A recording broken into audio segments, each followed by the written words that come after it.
इमानदार, मेहनती र देशभक्तहरूलाई सम्मान गर्दै व्यतिथि भ्रष्टाचार अनि अन्याय विरुद्ध हाम्रो निगरानी। यो हो टेलिभिजनको समय चक्रमा यहाँलाई हार्दिक स्वागत छ दर्शकवृन्द। म विक्रम श्रेष्ठ। मुलुक गणतन्त्रमा प्रवेश गरेको यतिका वर्ष भइसक्यो दर्शकवृन्द। गणतन्त्र कालमै जन्मेकाहरू वयस्क हुन बेला भइसकेका छन्। जनताको स्मृतिबाट राज संस्था क्रमशः धमिलो हुँदै गएको पनि छ। अर्कोतर्फ एउटा राजा पालेर सयौं राजा जन्मिएको भन्दै राज संस्था फेरि स्थापना गर्नुपर्छ भन्दै आन्दोलन पनि हुन थालेको छ।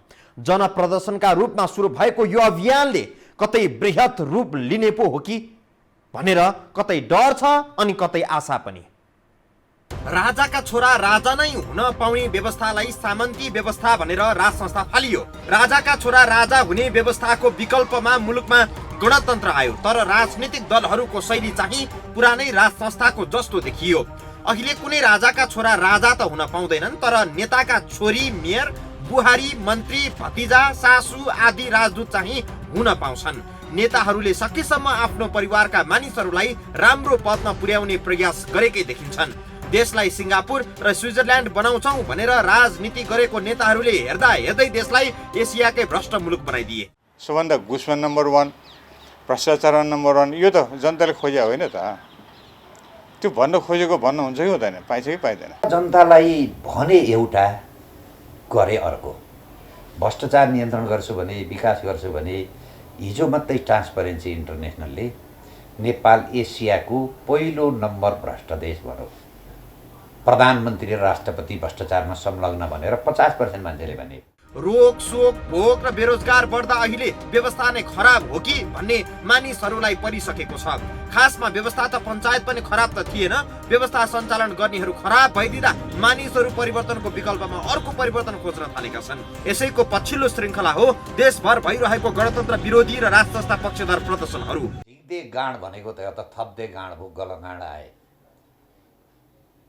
अब गलगाँड फ्याँक्ने कि नफ्याँक्ने, यो भन्दा त बरु राजाले यो देशको ऐत पनि गरेर हिँड्छन्, विदेशमा पैसा पनि राखेर हिँड्छन्, कुनै नदी नाला बेचेका पनि रहन्छन्, भागेर पनि विदेश गएनन्, यही देशमा बसे। आउँदो मङ्सिर 15 र 20 गते काठमाडौँमा राजावादीहरूले आफ्नो शक्ति प्रदर्शन गर्ने तयारी गरिरहेका छन्। उनीहरूको प्रदर्शन कति शक्तिशाली हुन्छ, कति मानिसहरू सहभागी हुन्छन् अहिले नै भन्न सकिन्न। तर विराटनगर, धनगढी, पोखरा, जनकपुर लगायत स्थानमा भएको शक्तिशाली प्रदर्शनहरूले काठमाडौँको प्रदर्शन पनि कमजोर नहुने अनुमान लगाउन कठिन छैन।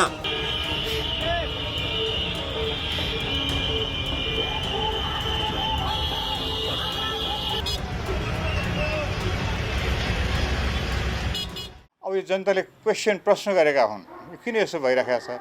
यो सबैको जागरुक हुने बित्तिकै, सबैले प्रश्न गर्ने बित्तिकै राजाले सल्काएर निकाले, यी त आफै जागेर आए। अरूले झुट त आफू झुट भइरहेको छ, यथार्थ कुरा, सत्य कुरा झुट भइरहेको छैन। जे भएको छ तपाईँको यथार्थ भइरहेको छ। 62-63 सालको जनआन्दोलनको रापतापमा राजावादीहरू सुसुप्त भएर बसेका थिए। 2वटा संविधान सभा र पछिल्लो निर्वाचनमा उनीहरू सक्रिय रूपमा सहभागी भए। राजावादीहरूको छरिएको शक्ति, पुराना र जनताबाट टेस्टेड असफल नेतृत्वका कारण राज संस्था पुनर्स्थापना गर्ने अभियान शिथिल छ। तर पछिल्ला प्रदर्शनहरूमा पुराना अनुहार भन्दा पनि नयाँ नेतृत्व र स्वस्फूर्तहरूको दबदबा बढी देखिन्छ। अब हाम्रो प्रदर्शन जारी छ।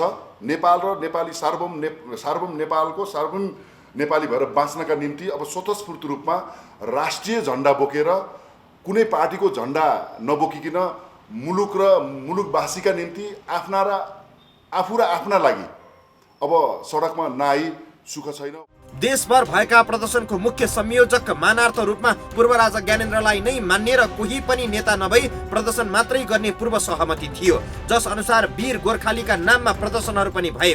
प्रदर्शन सशक्त हुँदै गएपछि नेता हुने अभिलाषाका कारण केही नयाँ अनुहार प्रदर्शनमा देखिएका छन्। पूर्व राजा मठ मन्दिरको दर्शनका लागि जिल्ला जिल्ला निस्किँदा उनको टोलीमा सधैँ अटाउने राजनीतिक पार्टी हो शिवसेना नेपाल र केही धार्मिक सङ्घ सङ्गठन अनि अभियन्ता पनि पूर्व राजाको भ्रमणमा सहभागी हुने गर्दछ। केही वर्ष यता राज संस्थाको पुनर्स्थापना र गणतन्त्रको विरोधमा हुने अधिकांश प्रदर्शनमा शिवसेना र केही धार्मिक संस्थाका व्यक्तिहरू सहभागी हुँदै आएका छन्। पूर्व राजाको वरिपरि मात्रै होइन, पूर्व युवराज समाजको वरिपरि पनि यिनै दल तथा संगठनका व्यक्तिहरू हुने गर्दछन्। पूर्व राजासँग निकट भएकाहरू नै यस्ता प्रदर्शनमा हुनुले यस्तो क्रियाकलाप गर्ने खर्चको स्रोत पनि निर्मल निवास नै हो कि भन्ने अनुमानहरू पनि भएका छन्। पूर्व राजा ज्ञानेन्द्र शाहले विभिन्न सन्दर्भ पारेर शुभकामना दिँदा नेपालका राजनीतिक दलहरू तरङ्गित हुने गर्दछन्। विशेष गरी चाडपर्व, नयाँ वर्ष, प्रजातन्त्र दिवसको सन्दर्भ पारेर पूर्व राजाले विज्ञप्ति जारी गर्दै आएका छन्। पूर्व राजाबाट जारी हुने त्यस्ता विज्ञप्तिमा जनसरकार र वर्तमान शासन व्यवस्था विरुद्धका असन्तुष्टिहरू उल्लेख हुने गर्दछ। निर्मल निवासको सन्देशले राजनीतिक दलहरू बेला बखत तिल मिलाउँछन् नै। पूर्व राजालाई दिइँदै आएको सुविधाहरू खोज्नेदेखि कारबाही गर्नेसम्मका अभिव्यक्ति नेताहरूले दिने गरेका छन्। देशमा राजनीतिक व्यवस्था फेरियो तर जनताको मुहार चाहिँ फेरिएन। सरकार फेरियो, मन्त्री फेरिए, तर जनताको अवस्था जहीँको तहीँ रहिरह्यो। एक पटक मन्त्री हुने अवसर पाएकाले जीवनभरका लागि पुग्ने गरी आफ्नो बन्दोबस्त मिलाउँछन् भन्ने गरिन्छ। हुन पनि यो आजकलको कमिसन लाखमा होइन, करोडमा होइन, अरबमा हुन थालेको छ। दर्शकबिन, एउटै योजना, एउटै खरिदमा करोडौं कमिसन लेनदेन हुँदो रहेछ। थप प्रसङ्ग सहित हामी विषयवस्तु जोड्नेछौँ यो ब्रेकपछि।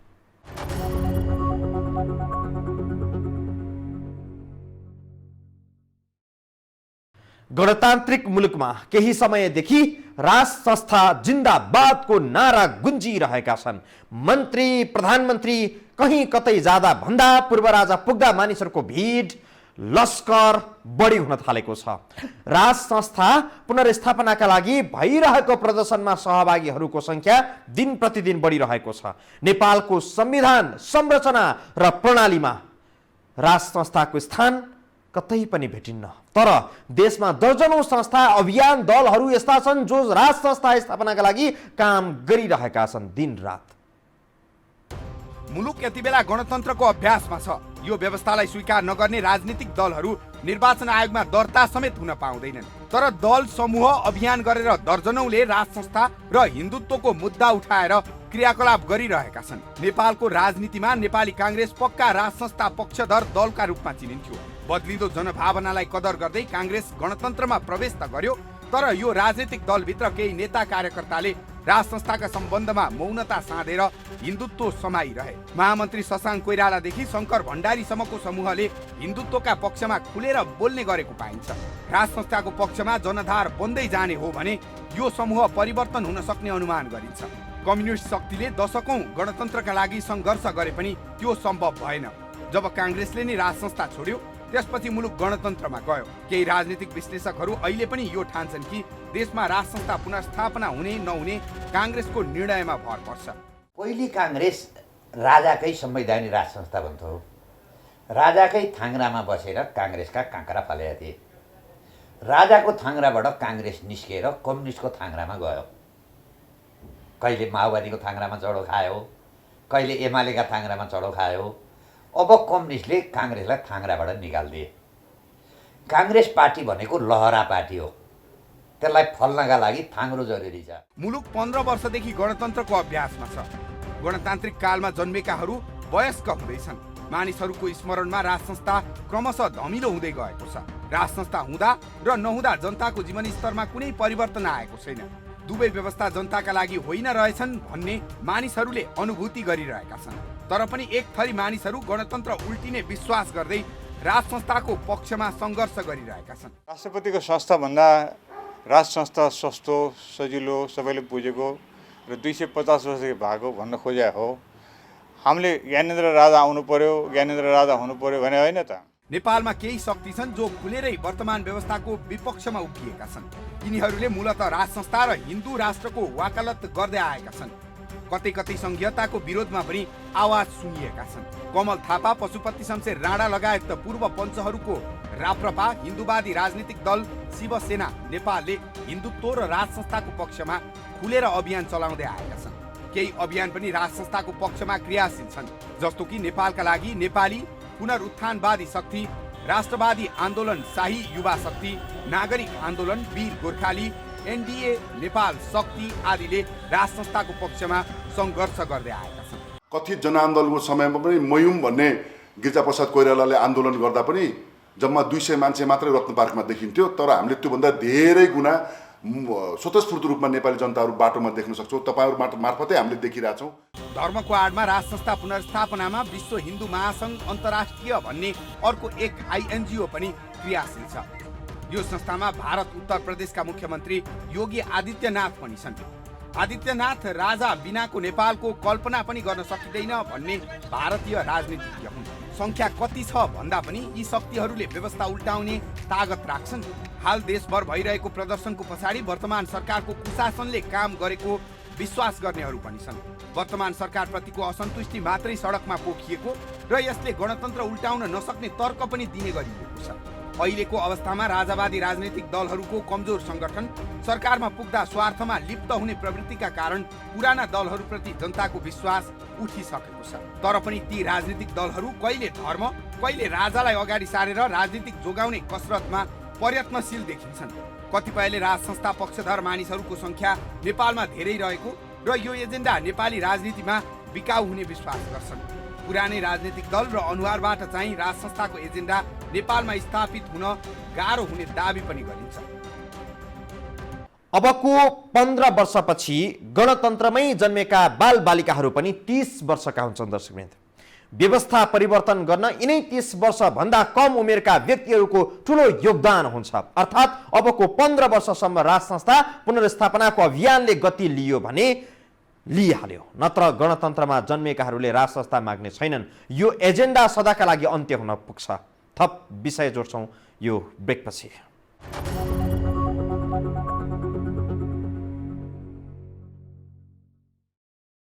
केही नेताहरूलाई लाग्छ कि गणतन्त्र हामीले ल्याएका हौँ, खासमा गणतन्त्र ल्याउने पुस्ता समाप्त भइसकेको छैन, यो व्यवस्था जनताले ल्याएका हुन्। माओवादी आतंकको अन्त्य हुने आशामा जनताले दलहरूलाई साथ दिएका थिए। राज संस्थाप्रतिको वितृष्णा भन्दा पनि आतंक अन्त्यको बाटो जनताले खोजिरहेका थिए।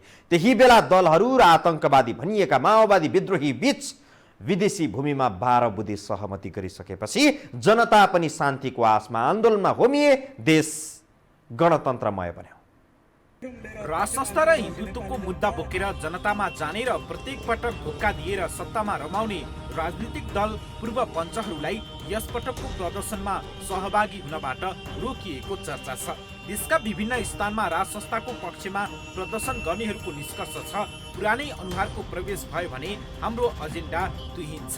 राप्रपा सम्बद्धहरूलाई मात्रै होइन, पार्टीमा जो कोही पार्टीको झन्डा बोकेर आउन खोज्नुहुन्छ भने उहाँहरूलाई प्रवेश निषेध छ, जसले समुच्च राष्ट्रिय झन्डा मुनि र नेपालको जुन एउटा इतिहास छ, जुन प्रजातान्त्रिक इतिहास छ, जुन श्रीपाँच बडामारा धीराज पृथ्वीनारायण शाहले टुक्रा टुक्रा भएको मुलुकलाई एककण गरी बक्सने बेलामा वीर गोर्खालीको नाममै एककण भएको यो मुलुक। अहिले प्रदर्शन गरिरहेकाहरूले लगाएको यो जुक्तिले जनतामा राम्रो प्रभाव पारेको जस्तो पनि देखिन्छ। विभिन्न स्थानमा भएका प्रदर्शनहरूमा जनसहभागिता बढ्दो क्रममा छ, तर यस्तो प्रदर्शनबाट सरकार भने कति पनि विचलित देखिँदैन। सरकारले केही प्रदर्शन हुँदैमा गणतन्त्रको जग नहल्लिने बताउने गरेको छ। मलाई के लाग्दैन भनेदेखि 2-4वटा जुलुस निस्किँदैमा अथवा चाहिँ पूर्व राजाले केही गतिविधिहरू गर्दैमा चाहिँ हाम्रो गणतन्त्र यति कमजोर छैन, हाम्रो गणतन्त्रको जग यति कमजोर छैन कि यस्ता सानातिना घटनाहरूले चाहिँ केही होस्। गणतन्त्रको जग बसेकै देखेको छैन, किन यो त तपाईँको एकदम कृत्रिम हो, बाहिरबाट ल्याइएको कुरा हो। यहाँ हालेर ज्वरो नै छैन यसको, त्यसले ज्वरो नै छैन, नभए ज्वरो हल्लाएको भने कसरी भन्नुहुन्छ? जब जब गणतन्त्रको विरुद्ध वा राज संस्थाको पक्षमा यस खाले विषयहरू आउँछन् वा पूर्व राजाले कुनै विज्ञप्ति निकाल्छन्, सबैभन्दा बढी प्रतिक्रियात्मक चाहिँ पूर्व प्रधानमन्त्री डाक्टर बाबुराम भट्टराई बन्ने गर्छन्। संविधानको मूल स्तम्भहरू माथि नै प्रदर्शनकारीहरूले प्रश्न उठाउँदा संविधानको रक्षक सरकार भन्दा बढी जागरुक डाक्टर बाबुराम हुने गरेका छन्। डाक्टर भट्टराईले सामाजिक सञ्जाल ट्विटरमा 2वटा ट्विट गरे, जसमध्ये एक ट्विटमा उनले लेखे, धर्मनिरपेक्षता, समावेशी लोकतन्त्र, आधुनिक नेपाली रूपी खाटका 4 खुट्टा हुन्। यी मध्ये कुनै एक खुट्टा भाँचिँदा पुरै खाट लड्छ। यो वैज्ञानिक तथ्य विभिन्न पार्टीभित्र रहेका छदम राजवादी, एकल धर्मवादी, संघीयता विरोधीहरूले बेलैमा बुझुन्। सक्छ कि बाँदरको कथामा झै आफ्नै अण्डकोष नफोरुन्। माओवादीमा बसेर 17,000 मान्छे मारे। माओवादी छोडेर नयाँ शक्ति बनाए। नयाँ शक्ति हुँदा हरेक टेलिभिजन र तपाईँको पत्रिकामा हँसिया हतौडाको चाहिँ तपाईँको झन्डा लिएर नयाँ शक्ति बनाए। त्यो पनि फेल भए। भारतको निर्देशन बमोजिम अहिले तराईवादी दलमा गएर महेन्द्र चौधरी हुन खोज्दैछन्। बाबुराम भनेको कस्तो मान्छे हो भने यो ब्याट्री सकिएको रेडियो जसले जति ब्याट्री हालिदिन्छ त्यति बज्ने मान्छे हुन्। नेपालको राजनीतिमा बाबुराम भट्टराईले यसो भनेर भनौँ भनेर भन्नु नै त्यो चाहिँ के हो त भन्दाखेरि चाहिँ तपाईँको त्यो समयको बर्बाद गर्नु बाहेक उनको हैसियत के छ? एक सिट जितेका छन्, त्यो पनि कम्युनिस्टका नाताले काङ्ग्रेसले भोट हालिदिएर। बाबुराम भट्टराईले कति कुरा बोल्छन्, दुईचोटि प्राइम मिनिस्टर भए, प्रचण्डले बोल्छन्, जनताले सबैले बोलेको पढिराखेका छन्, सबैले बोलेको ठाउँ ठाउँमा फेसबुकदेखि सबै हेरिरहेका छन्। अब त्यो सबै कुरालाई चाहिँ मान्छेले पत्याउन छाडे। गणतन्त्रात्मक व्यवस्था अङ्गालेका विश्वमा धेरै मुलुक छन्, कतिपय त सम्पन्न र विकसित पनि छन्। चीन, कोरिया, सिङ्गापुर त्यसका उदाहरण हुन्। यो व्यवस्था आफैमा खराब होइन, तर यो व्यवस्था सञ्चालन गर्नेले ढङ्ग नपुर्याउँदा अहिले मुलुक एसियाकै सबैभन्दा भ्रष्ट मुलुकको दर्जामा पुगेको छ। प्रणालीमा भन्दा पनि यो प्रणाली चलाउनेहरूका कारण व्यवस्था नै ढल्ने हो कि भन्ने बहस अक्सर हुने गर्छ। अब यो समस्याको समाधान गरेर रेलको लिकबाट बाहिर निस्केको रेलको लिकमा ल्याउने शक्ति त राजै रहेछ नि त। योभन्दा त राम्रो राजाकामा थियो, भ्रष्टाचारीलाई कारबाही हुन्थ्यो, सुशासन थियो, एक नम्बर भ्रष्टाचारी भएको थिएन।